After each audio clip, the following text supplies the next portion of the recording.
Don't buy this bike unless you want the best value portable electric scooter on the market.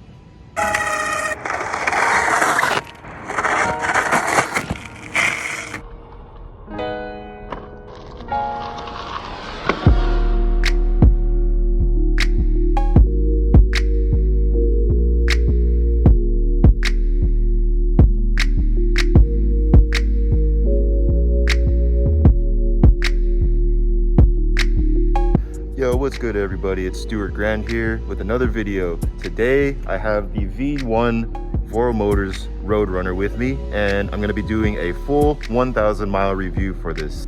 So for $1,500 you get a lot of value for your money. You get a bike that reaches 35 miles an hour, has a range of 30 miles plus.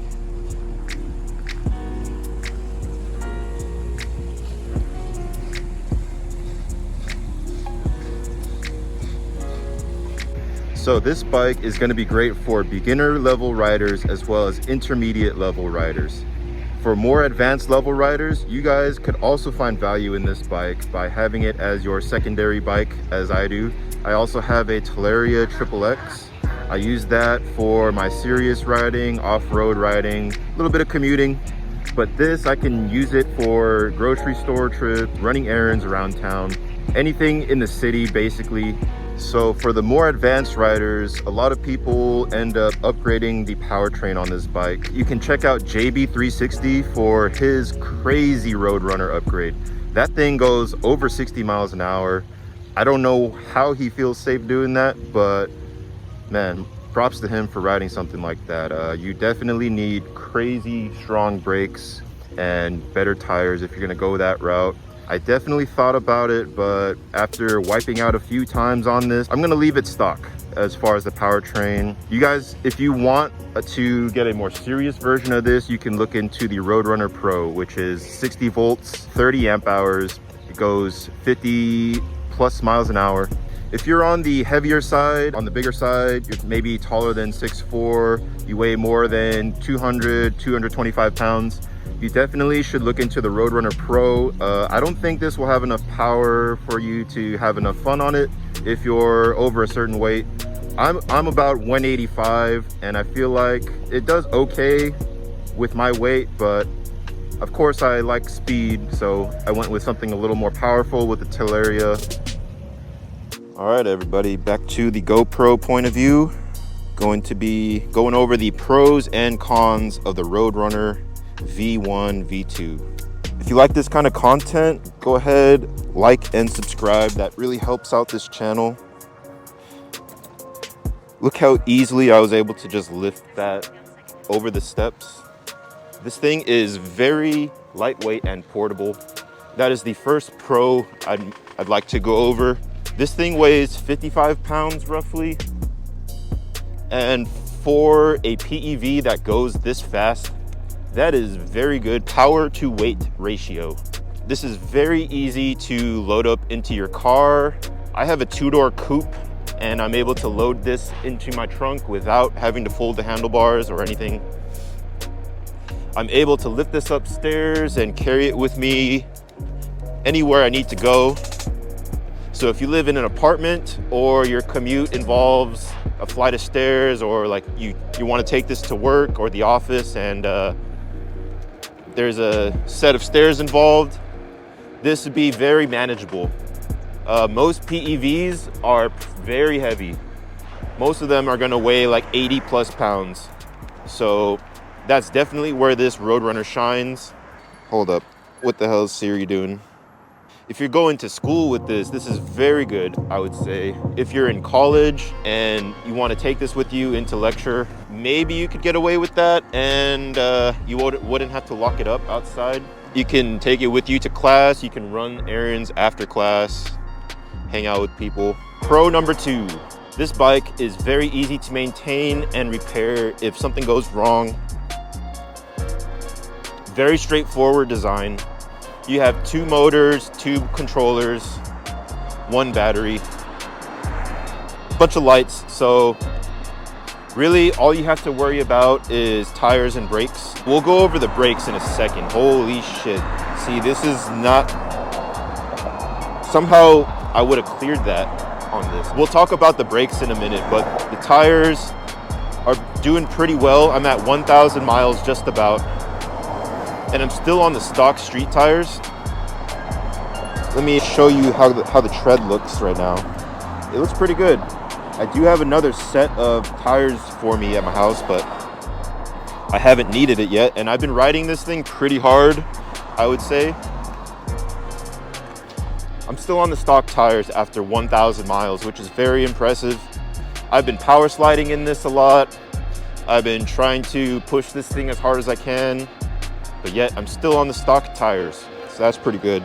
So if you needed to replace anything, like fix any parts, Voromotors has instructional videos on their site for just about everything. And with that, I was able to replace my broken thumb throttle, and that part only cost about 25 bucks, so fair price, I would say. I had to change the brakes.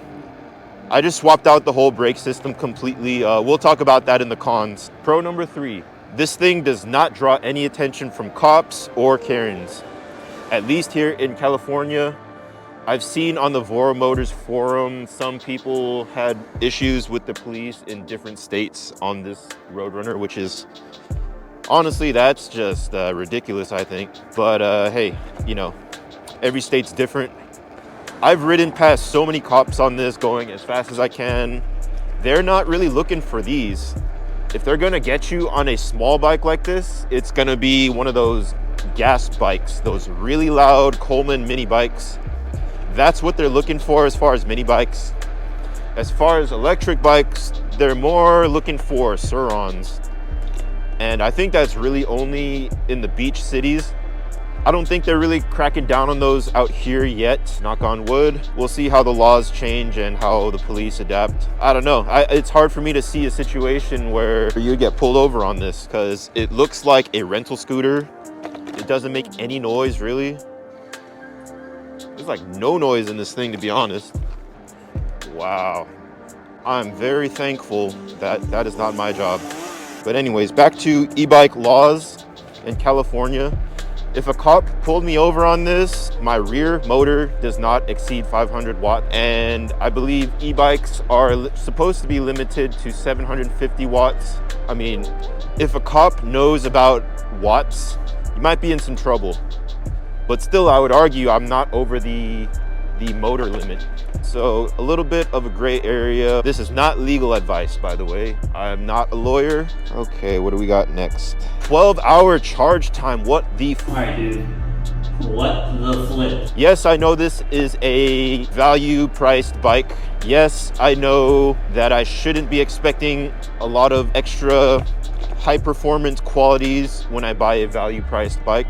But 12 hours, come on now. I get that the battery is pretty large. So 48 volts, 26 amp hours, your average class 2 e-bike battery is gonna be like 48, 15 amp hours. So sure, I get it. But, I mean, they only gave you a 3 amp charger. So if I charge the Roadrunner for an hour, really that's not gonna do shit for me. Versus, look at my Teleria XXX. It's not a fair comparison, yes, but that bike takes 4 hours to charge, and that's a 60 volt, 40 amp hour battery. It's a 10 amp charger. So yeah, it's more than 3 times as strong of a charger. So my point is, I could take the Teleria out for coffee, I could charge it for an hour, and I could get a quarter of the battery back in range, theoretically. Versus on this, if I charge for an hour, that really won't do anything. So just something to think about. If anyone from voromotors is watching, I love this bike. I just have some constructive criticism. I would change the charge time either by having a higher capacity charger or I don't know how else you would shorten the charge time. But yeah, that is my big gripe with this bike, because I mean, if you forget to charge it, you're pretty screwed. And this bike does not perform very well on lower battery. But that being said, 26 amp hours is quite a bit. So most people are gonna have enough range and not have range anxiety, I think. This shit is so rough that it keeps fucking up my phone. Oh yeah, it's rough because I still have a front tire wobble. Let me show you guys. I was never able to fix it fully from when I first got the bike. Look at that. It's shaking the whole front of the bike. These tires are kind of hard to deal with. And I was able to change 17-inch tires on my own on the Monday. But I wasn't able to change these tires because maybe the smaller diameter has something to do with it. But yeah, these are hard. So also you have to disconnect the motor from the controller, and you have to take the wire out of the frame to do that, and that's kind of a bitch. But yeah, that front tire wobble is not great. Con number 2, this thing is not waterproof. So you would think because it doesn't rain that much out here, I wouldn't complain about that. You see the weather today. If it started pouring right now because I thought it wasn't gonna rain, I would be stuck. I would have to call somebody to pick me up. I mean, yeah, that's not too big of a deal, but you know, very inconvenient. You wanna be independent when you're commuting. That's a downside. And even if it's not raining and there's puddles outside, these fenders are not gonna protect you. You splash in the puddles and the water's gonna come up straight from here. It's gonna hit you right in the crotch. It's gonna look like you pissed yourself.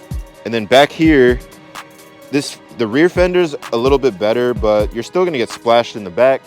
So it's gonna look like you pissed and shit yourself. Okay, on to the brakes. I mentioned earlier we would talk about that later, and that time is now. So these come stock with those red, I forget what they're called, but those red cable brakes, those are not good. Those are terrible, I would even say. And I would also say cable brakes should not be on an e-bike or anything with a motor, because after 300 miles, those brakes started feeling mushy, and I had to squeeze harder and harder to get the bike to stop. Even after adjusting the brake cables and the tension, I would have to do that frequently. And so at around 400 miles, 500 miles, I decided that was enough, and I switched over to complete hydraulic brakes, and I was able to do it myself. It doesn't look too pretty, as you can see, all this messy cable management. That's what happens when you do stuff on your own. If you are interested in these brakes, I can leave a link in the description, or just leave a comment below and I'll send you the link.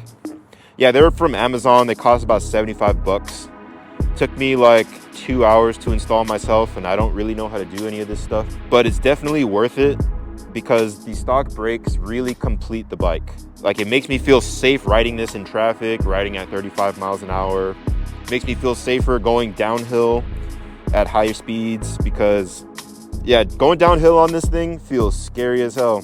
So you definitely want as much stopping power as possible.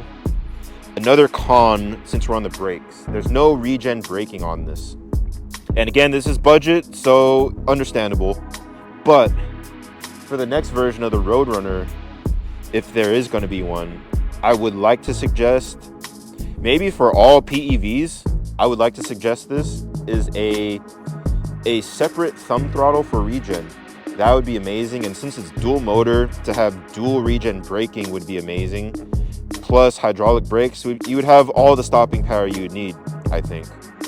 So if you had a regen brake controller, like a thumb throttle for a regen brake, or I was thinking about this on my Teleria, a foot brake for regen braking, that would be amazing. Well, there's already companies that have the regen thumb throttle brake.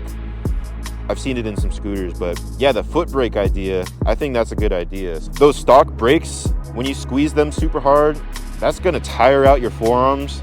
And I noticed my forearms were getting like unreasonably sore after a hard day of riding. And I work on the computer all day, editing these videos, making music for you guys, and yeah, doing all this media stuff and stock stuff. So my forearms need to be in decent shape. So hydraulic brakes are gonna save your forearms and make it much easier. You're gonna be much more comfortable. So definitely worth it. Check out Yogi Steve. He's doing brake replacements and brake maintenance for scooters and stuff. Shout out Yogi Steve. He's the main reason that I bought this bike. All right, The next con, let's talk about this headlight. I don't do much night riding at all. If you watch my videos, it's a little bit more dangerous. This bike especially is not safe at night if you're gonna leave it stock. You gotta replace it. This seat in particular is a thumbs down, but they changed the seat on the V2 Roadrunner, so that would get a thumbs up. Eventually, I'm gonna buy a new seat for this from Voro, but as I said in my earlier videos, things are expensive. I got multiple bikes. I got a business to promote and invest in, so the seat is gonna be lower on the priority list for me. So speaking of the lights, the rear light is actually pretty good. It's bright, it has the brake light capability to turn brighter when you press the brakes. It has turn signals in the rear, which are pretty visible. So yeah, you guys should be able to see that. That's with both signals on. And let me show you with just one. Yeah, so that's pretty good. Pretty good for a value bike. Here's the horn. It's loud enough for bicyclists, not loud enough for cars to hear you, but hey, for a value bike, pretty good. This bike has taken a beating. If you're a subscriber to my channel and you've seen all my videos, you've seen me wipe out a few times on this, and luckily I'm healed up finally. The front forks, I got to talk about that. These are, this is better than no suspension. I'll say that. It's okay for what you pay, I'll say, but they feel like they need more air in them. And I think because of that tire wobble, it really messes with my perception. It's okay. And it has adjustability, so you can lock out the forks if you want, or you could have it really soft. Wow, that's literally a bottle of piss. That's fucking gross. I think the pros outweigh the cons, in my opinion. That's why I still have this bike. Yeah, because there's a lot of days when I want to ride, but I don't want to load up the Teleria on a whole freaking motorcycle rack. Because I gotta put in the motorcycle rack on my car, then I gotta load the bike up, tie it down, gotta drive somewhere, unload the bike, and then when I'm done riding, I gotta load it back up, tie it down again, drive home, and then unload it again. That's just a lot of work. I mean, yeah, it's worth it for the fun I have, but compare that to this, all I gotta do is pick it up and put it into the trunk of my car. Take it out, and it's ready to ride. And I can do that all by myself and not worry about if the bike's gonna fall off the rack. I could just take this into a grocery store with me and I don't have to lock it up. I don't have to worry about somebody cutting my lock and stealing my bike. In summary, this is an amazing daily driver. This is amazing for running errands, getting groceries. This is fantastic for people on a budget. Because when I bought this bike last year, my budget was way smaller than it was this year. As long as you don't push this bike past its limits, it will treat you good. It'll get you from point A to point B. As long as you take care of the maintenance, you protect the battery, it should treat you well. But yeah, honestly, this is gonna save you a lot of gas, saved me a lot of miles on my car. This thing, I would say, has definitely paid itself off as far as money saved and fun that I've had. Anyways, thank you guys so much for watching this video.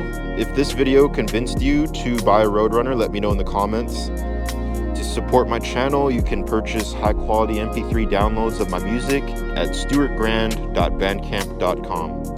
Search Stuart Grand on any streaming platform to stream my music.